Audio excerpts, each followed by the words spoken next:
রমজান মাসে সময় কাটানোর জন্য টেলিভিশন দেখা, ক্যারাম বোর্ড, দাবা, লুডো খেলা যাবে কিনা? রমজান মাসে সময় কাটানোর জন্য অনেক কপাল পড়া আছে যে কাজ কাম নাই, খাবারের ঝামেলা অন্তত নাই, এই টাইমটা অন্তত টিভি দেখে সময় কাটানো যায়। সময় কাটে না। আমাদের হাতে এত সময় যে এটা কাটানোর জন্য আমাদের লুডো খেলা লাগে, ক্যারাম খেলা লাগে এবং টিভি দেখা লাগে।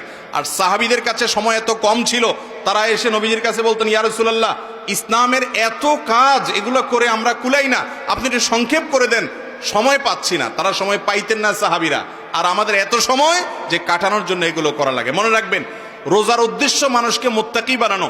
যে ব্যক্তি রমজান রোজা রেখে টেলিভিশনে হারাম জিনিস দেখে, মোবাইলে হারাম জিনিস দেখে, এবং এই যে লুডো, দাবা, যেগুলো খেলা হাদিসের আলোকে নিষিদ্ধ, এই সমস্ত খেলাধুলার মধ্যে যে ব্যক্তি সময় অপচয় করে, ওই ব্যক্তির রোজা উপবাস থাকা ছাড়া আর কিছুই নয়। আপনার হাতে যদি সময় থাকে, আপনি কোরআন তেলাওয়াত করেন, আপনি একটা ইসলামিক বই পড়েন, আপনি একটা নলেজ অর্জন করেন, স্কিল ডেভেলপমেন্টের জন্য কোনো উদ্যোগ নেন, আপনি অন্য মানুষ উপকার করেন, বইয়ের ইফতারি বানানোতে হেল্প করেন, মায়ের কাজে সহযোগিতা করেন।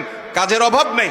যারা অকর্মা, নিষ্কর্মা, যারা অলস, যারা সমাজ এবং পরিবারের বোঝা, সে মানুষগুলা বলে সময় কাটানোর জন্য আমরা কিছু। সময় আপনি কাটান কোত্থেকে? সময় তো আপনার পাওয়ারই কথা না। রমজান উপলক্ষে 22টা স্পেশাল আমল আছে। কয়টা? 22টা স্পেশাল আমল আছে হাদিসের আলোকে, রমজানের জন্য স্পেশাল, এগুলো কোরআন এবং হাদিসের আলোকে।